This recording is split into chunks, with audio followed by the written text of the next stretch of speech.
Amém, meus amados. Este é o primeiro culto, dominical do ano de 2024 da nossa igreja. Para nós é motivo de muita alegria estarmos aqui, Eu sei que muitos irmãos estão viajando, outros estão folgando, por conta desses primeiros dias de janeiro de 2024, mas nós estamos aqui, amém? Graças a Deus por isso. Estamos na casa do Senhor, iniciando este novo ano, iniciando esse primeiro domingo de 2024, na presença do Senhor, rendendo graças, louvando e aprendendo também da sua palavra, amém? Este é um ano onde nós temos muitos sonhos, muitos ideais, muitos objetivos, no sentido de crescimento da nossa igreja, amém, amados? Então, cada crente, cada cristão, cada membro dessa igreja deve estar colocando isso diante de Deus. Este é o ano do avanço, este é o ano do crescimento. Cada um de nós possamos estar pedindo: Senhor, eu quero pelo menos uma alma, uma vida, que eu possa ganhar para Cristo, que possa ser acrescido à minha igreja no ano de 2024. Amém, meus irmãos? Há aquele cântico, que dizia assim: dá-me filho, se não morro, Então vamos clamar ao Senhor: Senhor, eu quero filhos espirituais, eu quero, Senhor, neste ano de 2024, ganhar pelo menos uma vida para Cristo, para que ao final de 2024 nós tenhamos aqui, uma igreja avançando, crescendo, isso para a glória do Senhor, amém? Vamos abrir as nossas Bíblias na primeira epístola de Paulo aos Coríntios, capítulo 7. Vamos fazer uma meditação, uma reflexão. Logo vamos iniciar uma nova série, mas por enquanto vamos fazer essa meditação, essa reflexão nesse texto aí. 1 Coríntios, capítulo 7, versículo 29 a 31. 1 Coríntios, capítulo 7.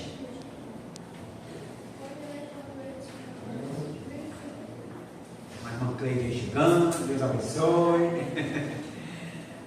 1 Coríntios capítulo 7, versículo 29 a 31. Diz assim então a palavra de Deus: Isto, porém, vos digo, irmãos, o tempo se abrevia, o que resta é que não só os casados sejam como se não fossem, mas também os que choram como se não chorassem, e os que se alegram, como se não se alegrassem, e os que compram, como se nada possuíssem, e os que se utilizam do mundo, como se dele não usassem, porque a aparência desse mundo passa. Vamos orar. Pai, em nome de Jesus, te adoramos ao Senhor, te glorificamos ao Senhor, te exaltamos ao Senhor. E nesta hora, Deus, aqui estamos reunidos como o povo de Cristo, como o povo de Deus, para ouvir a tua voz através da ministração da tua palavra. Senhor, nós estamos plenamente convictos de que nem só de pão verá o homem, mas de toda a palavra que procede da boca do Senhor. Por isso, ó Pai, nesta hora, edifica a tua igreja, ó Pai, que nós possamos nessa noite sairmos daqui, ó Deus, com algo mais do Senhor para a nossa vida espiritual. Em nome de Jesus, oramos e agradecemos. Todo crente, todo cristão, todo homem, toda mulher que conhece ao Senhor deve fazer a cada ano, a cada dia, a cada minuto, mas a cada início de ano, a mesma oração que está lá no livro de Apocalipse, que foi o evangelista João que fez. Está lá no finalzinho do livro de Apocalipse, no capítulo 22. Ele orou assim: Maranata, ora vem, Senhor Jesus. Por que nós estamos dizendo isso? Porque a cada ano, meus amados, mais ainda nós estamos nos aproximando da volta do Senhor Jesus. Esse texto diz: o tempo se abrevia. Sim, meus amados, o tempo está cada vez mais se encurtando. E aí, em 2024, nós podemos dizer que nós estamos mais ainda próximos da volta gloriosa do Senhor Jesus. Amém, igreja?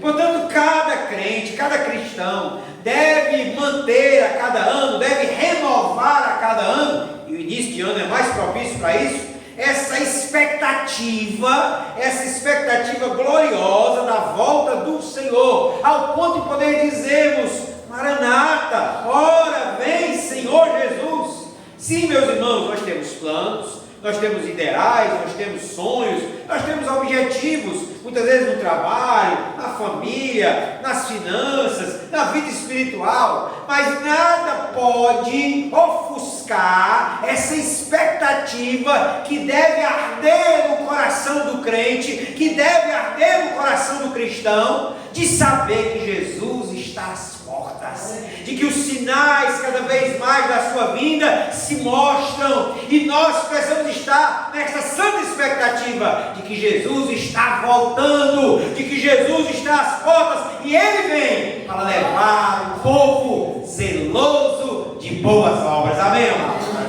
É por isso que a Bíblia diz que aquele que está em pé, cuide para que não caia. É por isso que a Bíblia diz que bem-aventurado aquele que, quando o Senhor voltar, encontrar-se servindo, o encontrar de pé, na presença do Filho do Homem. Portanto, meus amados irmãos, cada um de nós deve nutrir, deve alimentar dia a dia. E agora, nesse ano de 2024, nós podemos fazer isso cada vez mais. Essa expectativa da volta do Senhor.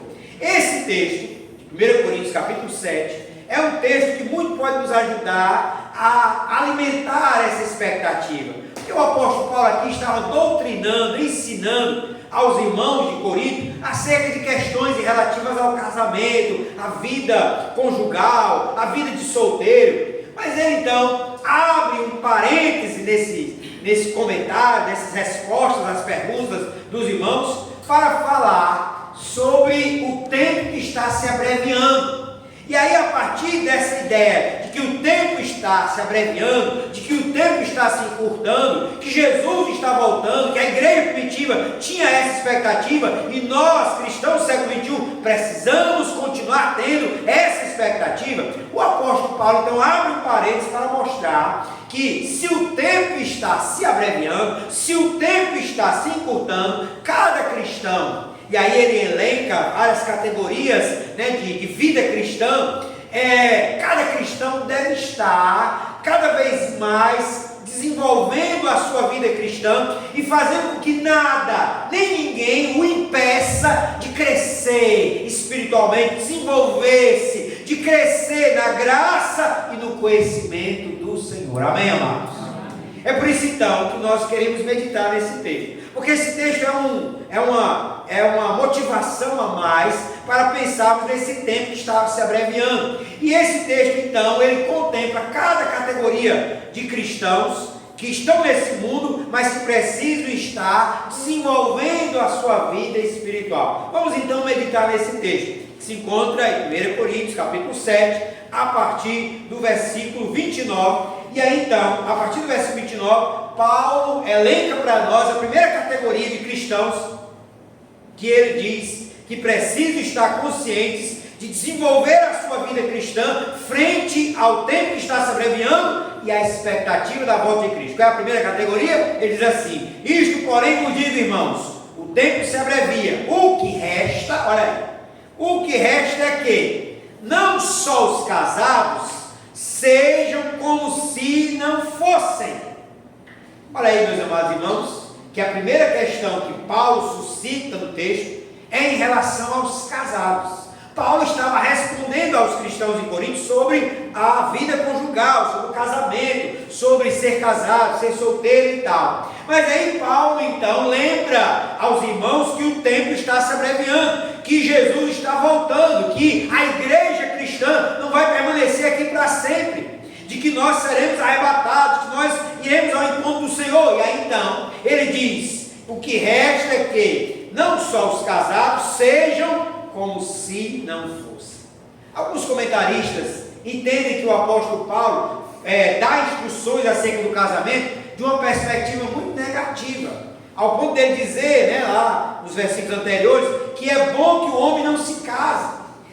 Paulo realmente, de alguma forma desenvolve esse tipo de pensamento, mas não é porque Paulo não gostava do casamento e da vida conjugal, porque se examinarmos a fundo para entender o pensamento do apóstolo Paulo e a visão de Paulo acerca do casamento, É porque Paulo está colocando a questão de que as circunstâncias do tempo daquela época e as circunstâncias muito mais do nosso tempo são circunstâncias que vão contra o casamento e que de alguma forma todos aqueles que são casados devem viver de tal modo que nada o impeça de desenvolver a vida cristã. No versículo 26, Paulo chega a dizer, olha lá, versículo 26, considero por causa da angustiosa situação presente. Paulo está dizendo que a situação presente do seu tempo, da sua época, era uma situação angustiosa, era uma situação marcada pela angústia, marcada pelo, de certo modo, por uma angústia, porque as pessoas estavam vivendo um tempo de angustiosa situação presente. Para Paulo, o tempo trabalhava contra a união conjugal. Se ele pôde dizer isso na sua época, o que nós podemos dizer do nosso tempo?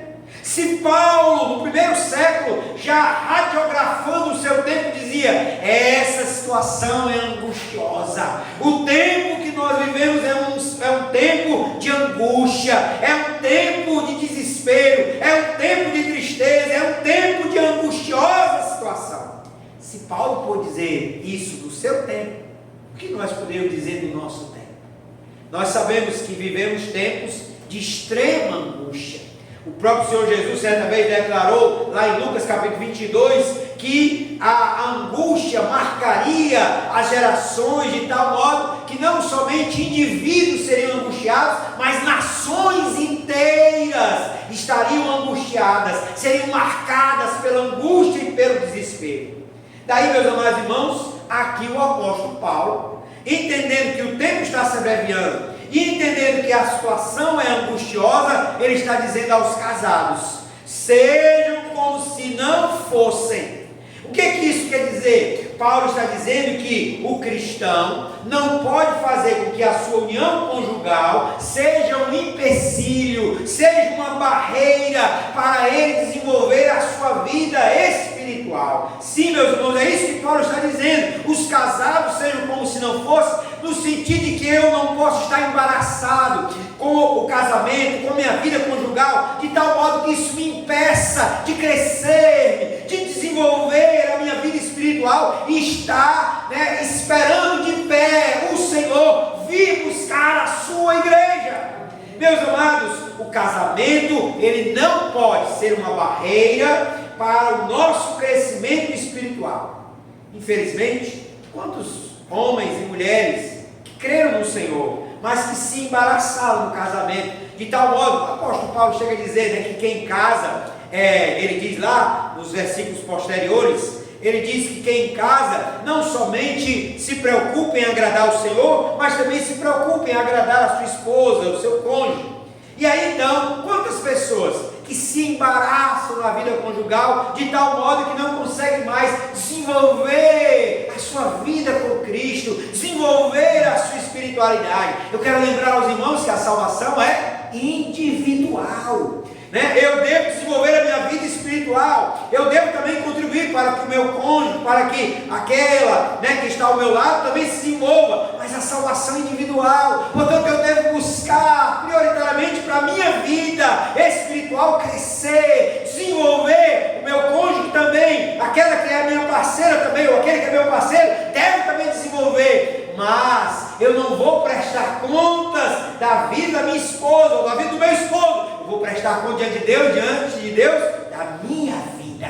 Portanto, eu preciso me desenvolver espiritualmente. Portanto, eu devo desembaraçar-me de todo e qualquer empecilho, para que a minha vida espiritual seja amadurecida, para que eu possa completar a carreira, combater o bom combate e guardar a fé em nome de Jesus. Amém? Acho que já contei aqui uma historinha que é muito reveladora de quanto a gente precisa desse discernimento para desenvolver a vida espiritual e não deixar que nada nem ninguém impeça-nos de desenvolver a vida cristã, desenvolver a nossa maturidade cristã com o Senhor. É a história de um pastor missionário que recebeu um convite para ir para o interior, bem distante onde ele estava na capital, numa igreja na capital, e ele resolveu, recebeu um convite para ir pastorear uma igreja do interior. E ele comunicou à esposa, e a esposa disse: não, de jeito nenhum, vamos sair de nada daqui, vai para aquelas praias, para onde Judas perdeu a bota, né? Não, nós vamos ficar aqui na capital, está tudo bem aqui, já temos a igreja e tal. Mas ele disse: mas mulher, né, recebeu um convite para ir para aquele interior, e eu acredito que Deus está convidando, Deus está chamando, Deus está nos mandando para lá, vamos para lá. Ela: não, de jeito nenhum, vamos ficar aqui na cidade, na capital, que é bem melhor. E aí ele, ouvindo essa objeção da esposa, ele foi para o quintal da casa dele, né? A casa dele era uma casa que tinha um quintal grande, com muitas árvores. Aí ele pegou, foi para debaixo de uma mangueira. E a esposa, vendo que ele ia orar, né, pedindo a discernimento, a direção de Deus, ela correu na frente dele, subiu na mangueira e ficou escondida lá entre as folhas. E aí chega lá, né, aquele homem de Deus, e começa a orar em voz alta: Senhor, revela a tua vontade, Pai. Deus, eu quero saber, Senhor, se eu devo ir para o interior ou se eu devo ficar aqui na capital. Senhor, tu sabes, eu quero, Senhor, porque acredito que é um chamado teu, mas me revela a tua vontade. Aí a mulher que estava lá em cima ouvindo essa oração, né, lá escondido no meio da mangueira, das folhas, aí engrossou a voz e disse: meu servo, eis que eu te falo, fica na capital, nada de interior, tu vais ficar na capital, fica onde tu estás. Aí quando aquele, né, servo de Deus ouviu aquela fala, né, e tal, ele olhou para o céu, continuou a oração e disse: Senhor, muito obrigado, porque hoje eu soube discernir a voz do meu Senhor da voz da minha senhora. Eu vou para o interior. Meus amados, nós precisamos estar convictos de que há sim um desejo de Deus que nós desenvolvamos a vida espiritual, e nada, nem ninguém, nem mesmo meu cônjuge, nem mesmo aquele que está ao meu lado, nem mesmo aquela que está ao meu lado, pode ser empecilho, pode ser barreira para que eu desenvolva a minha vida espiritual e cresça na pessoa bendita de Jesus. Amém, amados?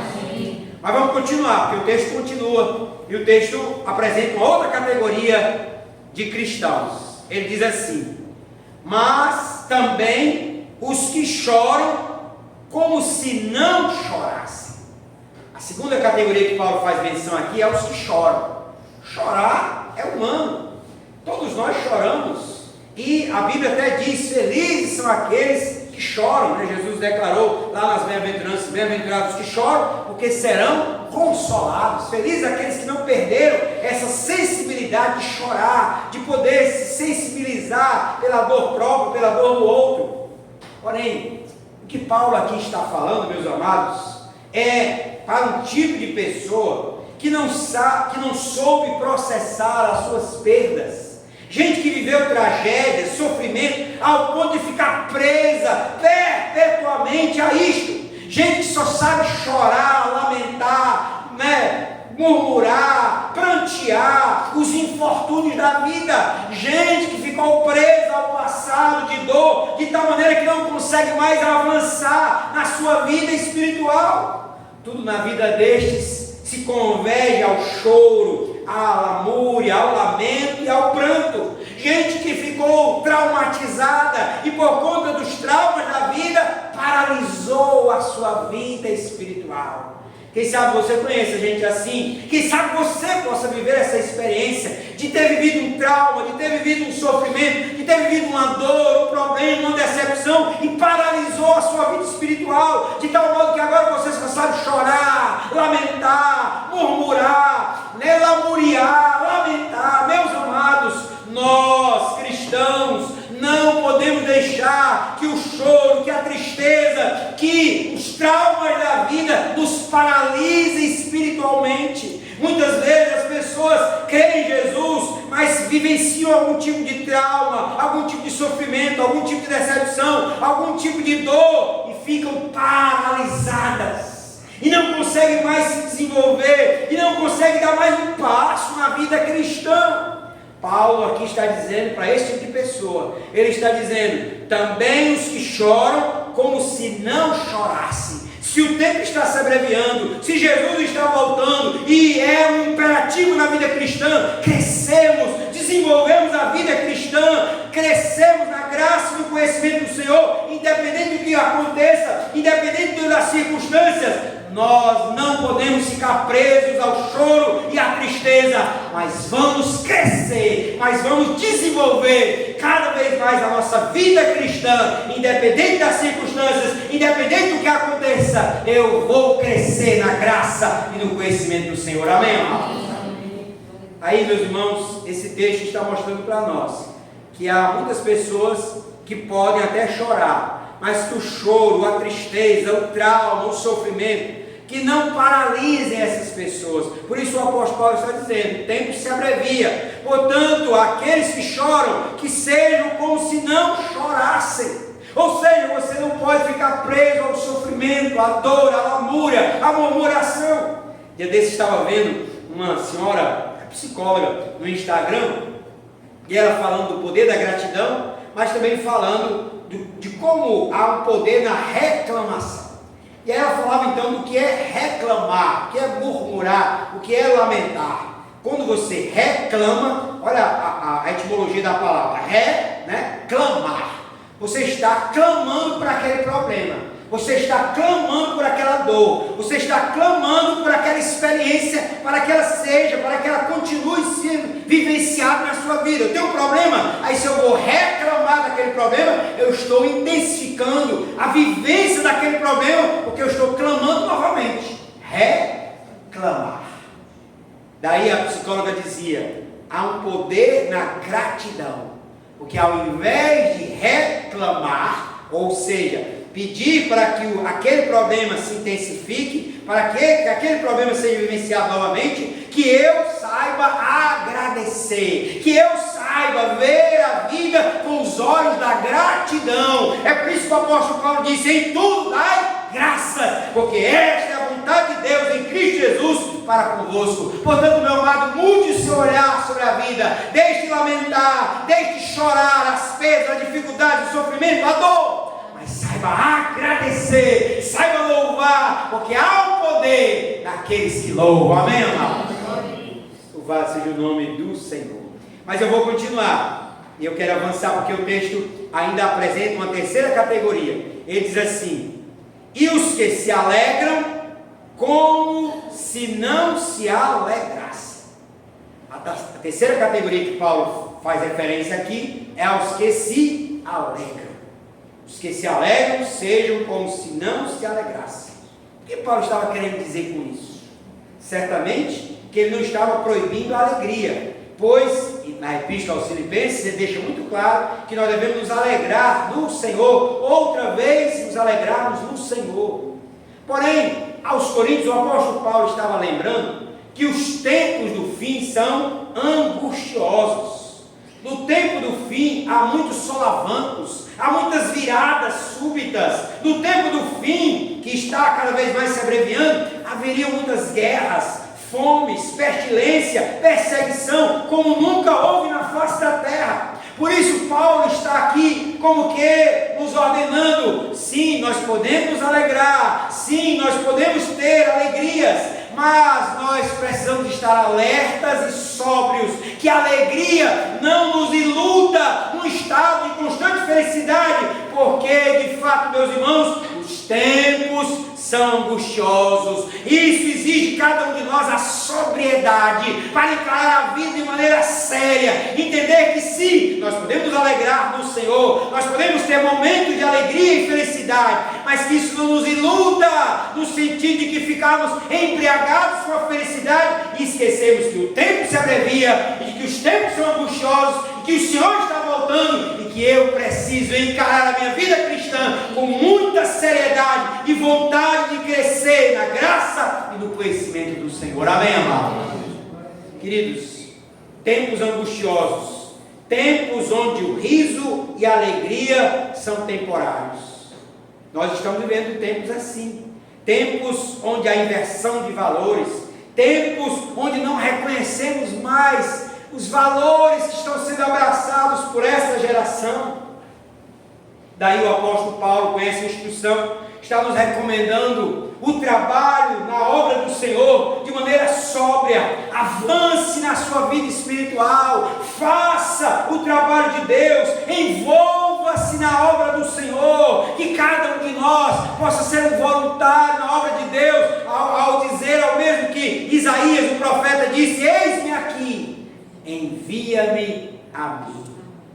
Que nenhum de nós procrastine, que nenhum de nós adie aquilo que Deus deseja que cada um de nós façamos em Cristo Jesus, sendo imitadores do Senhor, andando como Ele andou, nos esforçando para viver uma vida justa, digna e que glorifique ao nome do Senhor. Amém, amados? Jesus contou-nos uma parábola, a parábola do rico fazendeiro, quando está lá em Lucas, no capítulo 10, e que um rico fazendeiro, fez uma grande colheita, construiu celeiros, e aí ele disse: minha alma, agora tu tens para muitos anos, então agora eu vou gozar, eu vou regalar-me, eu vou me alegrar, porque agora eu tenho para muitos anos. E aí, ao final da parábola, Jesus disse: louco, hoje te pedirão a tua alma que tu tens. Para quem será? A ideia aqui não só da prosperidade, do materialismo, mas também da alegria frívola, da alegria contagiante, de tal modo que aquele homem achou que aquele celeiro cheio, aqueles bens materiais se multiplicando, trariam uma alegria eterna para ele, ao ponto de ele dizer: regala-te, eu vou agora me alegrar para o resto da vida, porque eu tenho bens, eu tenho algo a consumir para toda a vida. Jesus chama isso de loucura. Louco, hoje te pedirão a tua alma que tu tens, para quem ficará, para quem será. Portanto, meus amados, nós podemos sim nos alegrar, nós podemos sim ter momentos de alegria. Eu pessoalmente sou uma pessoa muito alegre, graças a Deus por isso, desde a minha adolescência, mas mais ainda depois que criei em Jesus, depois que entreguei minha vida a Cristo, fiquei conhecido como risadinha, porque gosto de rir, gosto de sorrir, gosto de me alegrar. Mas eu tenho certeza, amados, que eu e os irmãos devemos encarar a vida cristã com muita sobriedade, com muita seriedade, com muita firmeza, porque é sério, nós precisamos viver uma vida de santidade para agradar o nosso Senhor e não a nós mesmos. Amém, amados? Mas vamos continuar, porque Paulo aqui também nos lista mais uma categoria. Olha lá, ainda no versículo de número 30. E os que compram como se nada possuíssem. E aí eu vou emendar com o versículo 31, juntar essas duas categorias numa só. E os que se utilizam do mundo como se dele não usassem, porque a aparência deste mundo passa. Paulo está dizendo: aos que compram, noutra tradução, aos que negociam, aqui há um princípio existencial. Ele está dizendo: os que compram, os que negociam, como se nada possuíssem.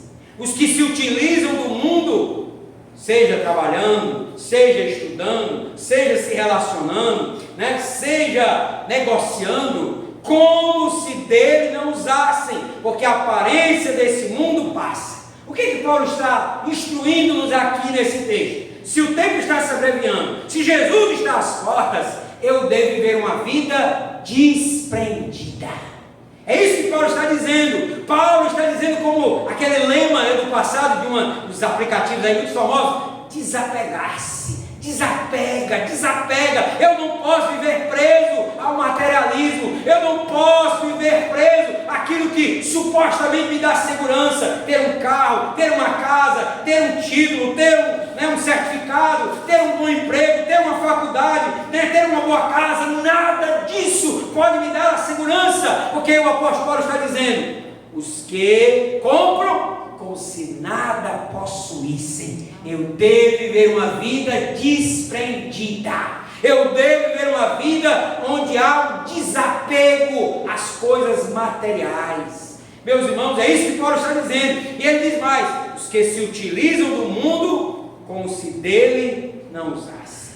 Isso significa que eu posso sim me utilizar do mundo, eu posso sim trabalhar, eu posso sim negociar, eu posso sim estudar, eu posso sim me relacionar, mas que nada nesta vida, nada dessas coisas do mundo me prendam de tal maneira que impeçam, que seja um obstáculo ao meu crescimento, à minha vida espiritual, ao meu desenvolvimento como homem de Deus, como mulher de Deus, para que eu possa me apresentar de pé na volta do Filho do Homem. Amém, amado?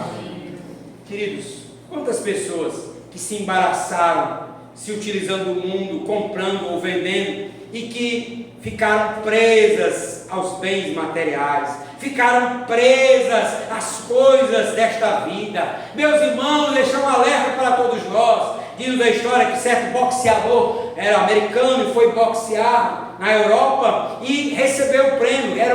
Era um cinto de ouro, né? Além do prêmio de dinheiro, mas era um cinto pesadão, um cinto de ouro. Até hoje, né? Praticam por aí. E aí ele voltou num navio, e o navio naufragou, no meio do caminho de volta para os Estados Unidos, o navio naufragou, né? Muitas pessoas morreram, e algumas estavam se salvando através de botes, salva-vidas, e quando, né, avisaram a ele que o navio estava naufragando, que todos deveriam se salvar, né, que deixassem todos os bens e corressem para os botes, ele disse: eu só saio daqui com o meu cinto, o meu prêmio. Mas o cinto era pesado, alguém objetou: você vai se afogar com ele, você deixa ele para lá, não é importante a sua vida. Ele: não, eu preciso disso, porque essa é a minha glória, esse é o meu bem maior.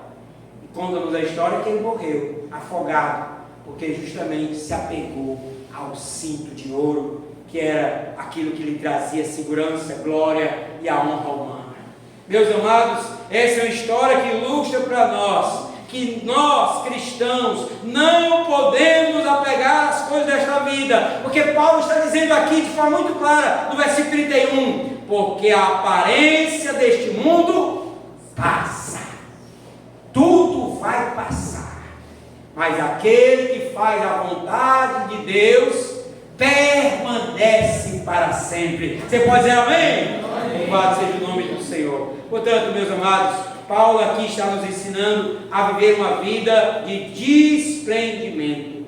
O mundo oferece honra, glória humana, e que muitas vezes pode nos fascinar, que muitas vezes pode nos encantar, mas cada cristão, cada homem, cada mulher que conhece a palavra de Deus deve ter só um fascínio: viver a vida cristã, ser o imitador de Jesus, e que nada nesta vida, nada neste mundo, essa aparência mundana, a concupiscência da carne, dos olhos, a cobiça da vida, nada nos encante ao ponto de ofuscar a nossa vida com o Senhor, que é o mais importante. Que 2024 nós busquemos cada vez mais o Senhor, que em 2024 cada um de nós vivamos uma vida consagrada a Deus. Amém, amados? Vamos então concluir essa reflexão, entendendo que aqui o apóstolo Paulo nos apresenta uma receita existencial para o tempo do fim. Ele disse que o tempo se abreviava. Ele disse que a situação presente é angustiosa. Portanto, Paulo aqui elenca para nós categorias de cristãos que precisam viver com esse foco da volta do Senhor, com esse foco do seu desenvolvimento espiritual, para que nada se oponha, nada obstaculize, que nada seja obstáculo para o nosso desenvolvimento espiritual. Paulo diz: os que são casados, vivam, sejam como se não fossem. Os que choram, traumatizados pelos problemas da vida, como se não chorassem. Os que se alegram, iludidos com a felicidade momentânea da vida, que também vivam como se não se alegrassem. E os que compram, aqueles que estão negociando, aqueles que estão, possuindo alguns bens, como se nada possuíssem. E os que se utilizam do mundo, como se dele não usasse. Desprendimento. Portanto, meus amados, façamos da nossa vida uma vida onde há desenvolvimento espiritual, que nada seja empecilho, nem o cônjuge, nem o choro, nem a alegria, nem os bens, nem o fascínio que o mundo oferece, para avançarmos naquele que nos mandou fazer avançar. Amém? Vamos orar em nome de Jesus. Senhor amado, Pai bendito, aqui estamos, Senhor, na Tua presença, te dando graças, ó Deus, porque Tu és Senhor. E, ó Deus, nós somos servos.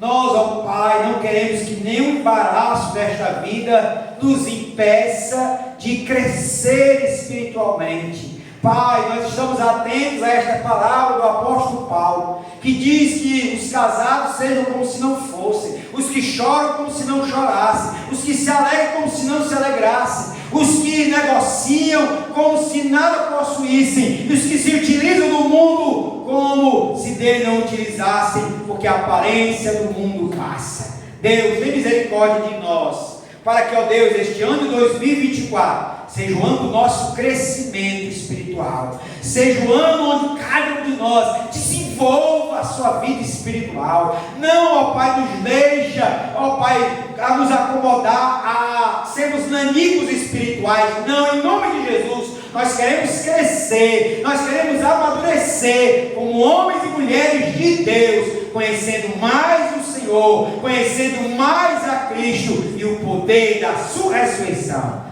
Faz assim, Deus, na nossa vida. É o que nós oramos e te pedimos, no nome de Teu Filho Jesus. Amém.